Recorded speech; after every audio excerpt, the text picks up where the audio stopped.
Bonjour à toutes et à tous, j'espère que vous allez bien. On se retrouve pour le brief du lundi 26 janvier, il est 8h36. Aujourd'hui, on va parler donc des news économiques, du ratio long and short, du funding, open interest, des liquidations. On regardera ce que font les wells en finissant par l'analyse technique de Bitcoin. Mais avant ça, on va regarder donc ce qui s'est passé hier et avant-hier. On a eu quand même pas mal de mouvements sur Bitcoin. On a été dans la zone que je prévoyais. Je vous avais d'ailleurs annoncé ça en dernière vidéo. C'était quasiment une certitude de venir chercher cette zone. Maintenant, on est sur une potentielle zone de rebond, mais il y a peut-être quelque chose qui nous annonce que bah, c'est pas encore fini et qu'on pourrait retomber encore. Et ça, c'est assez problématique parce que si jamais on commence vraiment à ne pas tenir cette zone, clairement, on va aller très bas et vraiment, vraiment très très bas. Donc, il va falloir faire attention à ça. Mais en tout cas, actuellement, la structure au niveau technique, c'est plutôt clean. On a pris donc les liquidités, on a rebondi dans le dernier FVG qu'on avait donc dans cette zone-ci, donc qui se trouvait entre les 85 700 et les 86 400. Donc clairement, on a rebondi dans cette zone. Actuellement, c'est plutôt pas mal en low time frame. Ce qui se passe par contre en H4 par exemple, c'est que là, on est venu tout simplement mèche sous les liquidités et derrière, on a donc la création de ce FVG. On a quand même validé un changement de tendance. Je pense qu'on a validé un changement de tendance en daily également. Hop, on l'avait validé donc ici. Actuellement, on a presque validé un break of structure. On a donc ravalé cette mèche donc parfaitement. Mais voilà, on a encore ce FVG à casser pour pouvoir repasser haussier. Donc il va falloir casser les 89 120 dollars pour repasser haussier actuellement en plus haute time frame. Au niveau H4, ce qu'on voit, c'est qu'on a toujours ce FVG jusqu'aux 88 327 dollars. Donc il est très probable, à mon avis, qu'on ait un rejet dans cette zone. Et si je me regarde les datas, il n'y a pas forcément grand-chose qui nous annonce un énorme pump. Donc il va falloir quand même faire attention à ça. Au niveau crypto bubble, ce qu'on voit, c'est qu'on a absolument aucun vert partout, sauf sur le river. Donc ça, c'est plutôt intéressant. Autrement, toutes les cryptos sont quasiment toutes à -5, -6, -10% parce qu'on a quand même eu un énorme dump sur Bitcoin hier. Au niveau donc news économique, aujourd'hui, on n'a rien du tout. Par contre, demain, on aura un discours de Trump à 14h30. Et également, faites attention, on a quand même pas mal de la marine, enfin les marines aux États-Unis qui sont arrivés proches des côtes en Iran. Et clairement, ça pue, hein, et ça sent l'attaque quand même, incessamment sous peu. Parce qu'on a quand même pas mal d'avions qui sont arrivés donc sur les bases militaires du Qatar et également la marine qui, est en train d'entourer toutes les eaux, de l'Iran. Donc clairement, ça sent l'attaque à venir. Donc il va falloir quand même faire attention à ça. En général, le marché n'aime pas, les décisions de guerre et cetera. Logiquement, il rejette toutes les zones et aucun biais technique ne tient lorsqu'on a une news de ce genre. Donc il va falloir vraiment faire attention.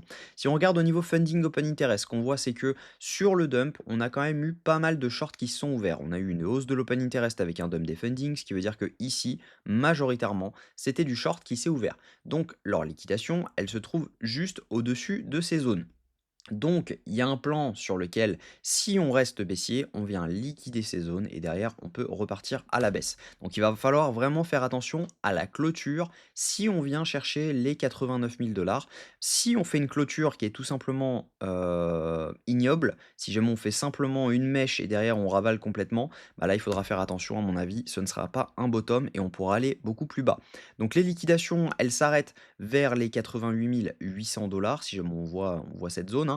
Mais voilà, si jamais je me mets sur une semaine, on a des liquidations quand même à venir chercher juste au-dessus, jusqu'aux 80, 89, 90 000 dollars. On a un creux entre les deux. Donc ça pourrait être intéressant de venir chercher cette zone, prendre les liquidités pour derrière avoir potentiellement un setup si les datas et tout coïncident. Au niveau de ce que font les wells n'ont pas acheté du tout ce mouvement, les micro-wells non plus et les retails non plus. Donc ça, c'est plutôt décourageant pour avoir un vrai rebond. Donc ce qu'on pourrait voir, c'est tout simplement une prise de liquidité de cette zone et derrière avoir un rejet. Donc clairement, on a tant qu'on ne voit pas des gros achats spot mais plutôt de la vente, on a à mon avis peu d'espoir pour pouvoir avoir un vrai rebond. Donc techniquement, ce que je pense, c'est que bah, quand on passe en H1 par exemple, on peut tracer donc la zone OTE de ce mouvement et à mon avis ça coïncide parfaitement avec la prise de liquidité juste ici, donc je vais retirer ça pour que ce soit un peu moins brouillon. Mais voilà, on a à mon avis un monde dans lequel on vient tout simplement prendre les liquidités autour des 89 000 dollars et derrière pouvoir avoir un rejet pour aller beaucoup beaucoup plus bas parce que actuellement on n'a pas grand chose de haussier. Donc ce qu'il va falloir attendre, c'est simplement une clôture, une vraie clôture au-dessus de ces zones et pas simplement une mèche. Si jamais on arrive et qu'on fait simplement une mèche et qu'on ravale directement, de ce type-là, bah, là clairement ça pue, on pourra retourner beaucoup plus bas et on aura simplement fait une prise de liquidité avant d'aller plus bas. Et je pense que c'est plutôt ce scénario qu'il faut prioriser actuellement, étant donné qu'au niveau des datas, on n'a pas grand-chose de positif mis à part du short qui s'ouvre, ce qui est normal sur une tendance, baissière, hein, et on a quand même toujours un peu de FOMO. Donc ça veut dire qu'on peut avoir un petit range dans lequel, bah, on revient chercher la liquidité. Derrière, on traîne un petit peu, on peut revenir faire un top à la limite, et derrière, à un moment, boum, ça break à la baisse. Mais tant que les datas ne changent pas de façon positive, actuellement, on est toujours baissier, voire en range, hein. On peut tout simplement rester dans ce range qui est bloqué entre cette zone-ci et cette zone-ci. Simplement, on fait des prises de liquidité de temps en temps lorsqu'on vient chercher le bas et le haut. Et c'est très probable, à mon avis, de refaire quelque chose de ce genre, mais pas pour tout de suite. À mon avis, on viendra pas chercher le haut de ce range tout de suite. Je pense qu'on peut avoir un rejet dans les 89 483 qui se trouve donc dans le petit FVG qu'on a ici en H4 et qui est également la zone OTE de cette zone-ci. Donc clairement, voilà, on a un biais qui reste négatif. Personnellement, je ne vais pas ouvrir de short. C'est quand même dommage de ne pas avoir pris ce short parce que je vous l'avais call quand même à 91 023 $. C'était l'entrée. Le stop se trouvait juste au-dessus du IFVG, donc juste ici. Et derrière, la target, c'était de venir chercher les liquidités au sud. Donc on était quand même sur un RR de 3. Donc c'est très dommage. Je n'avais plus de batterie au moment où on a validé ce setup et je n'avais pas mis l'ordre parce que je voulais attendre les datas au moment où on y allait. Et clairement, bah voilà, ça aurait été pris. Mais voilà, c'est bien dommage en tout cas.